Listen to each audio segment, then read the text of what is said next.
I know that we have relatively shorter inputs because we are highly interactive. I'm sure that when the questions come, things that you were not able to develop will just come to play because you have always been highly interactive.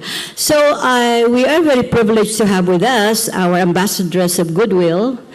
I know she's very flexible and she will just go with the flow. May I call in Ms. Karen Davila to moderate our open forum. Good afternoon. Are you still awake? Okay, thank God. Anyway, we've heard from our panel of experts, and they do have a point. You know, you can't put in 8 minutes all the best practices in a country. But I'll be asking you to interact with us. I've been a broadcast. I know we have foreigners in the audience, so they may be thinking, is Angelina Jolie on stage? I'm kidding. I'm making you laugh. I'm a broadcast journalist. I've been a journalist for 19 years, and I'm also a young global leader for the World Economic Forum. And I'll just give you some reactions on what some of my foreigner young global leaders think and have said in the World Economic Forum. Karen, the question you should be asking about the Philippines is this. You have the natural resources. The people speak English. They're generally educated.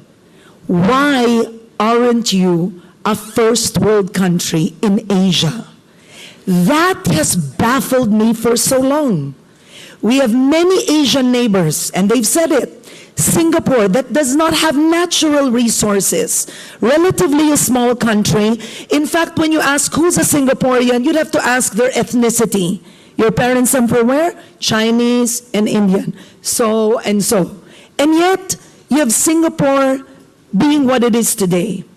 Thailand, Indonesia, Malaysia, even now South Korea.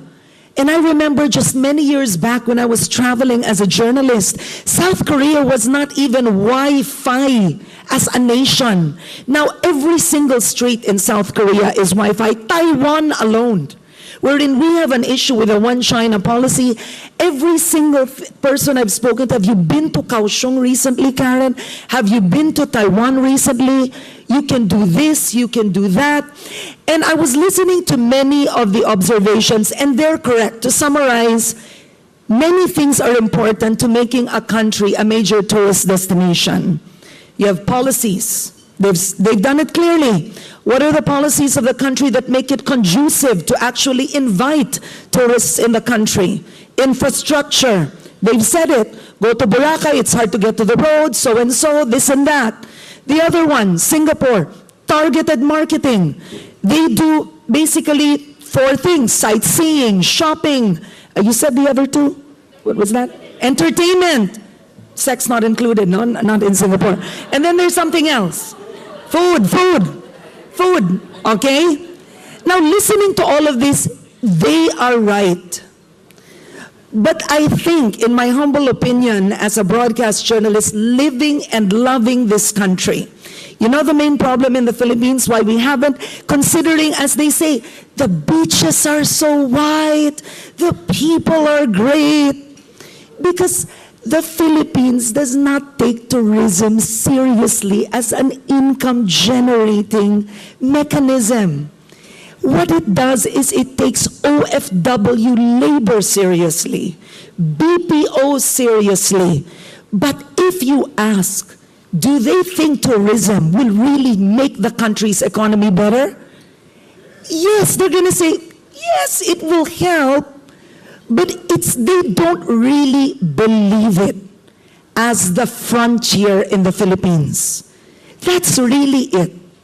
They believe BPOs are it, so the country has opened itself to BPOs. They believe that OFW generating mechanisms have helped run the economy, so everything has opened towards that. But if you really ask, do they believe that tourism will actually help the Philippines change its course? They will say yes, but the actions don't speak that way. Because as our experts have said it, if you believe it, the policies will show it. The infrastructure, every movement is directed towards that. But this is why we are here. And she mentioned Phuket, Thailand, Bali, Indonesia. All those areas, just think of tourism alone.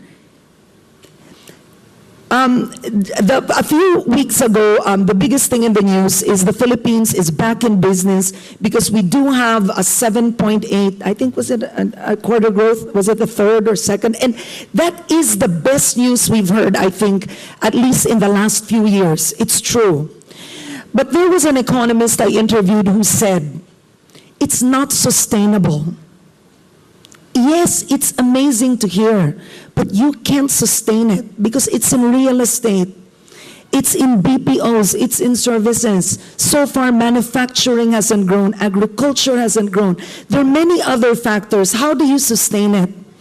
So the issue now is, will tourism really be a priority in the Philippines? There are countries wherein before the European crisis have actually lived off the income of tourism. Paris is one. Spain is one. There are countries that barely produced anything but lived off tourists until the crisis hit. But that's a whole other story. Am I right? So the issue now is, what can we do? So instead of me speaking, because I'm just trying to liven you up, we'll open the floor for questions. You can ask our panelists anything and everything. Okay, first question on best practices.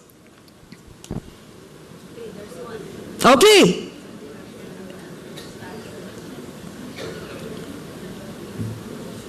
Name and age. I'm kidding.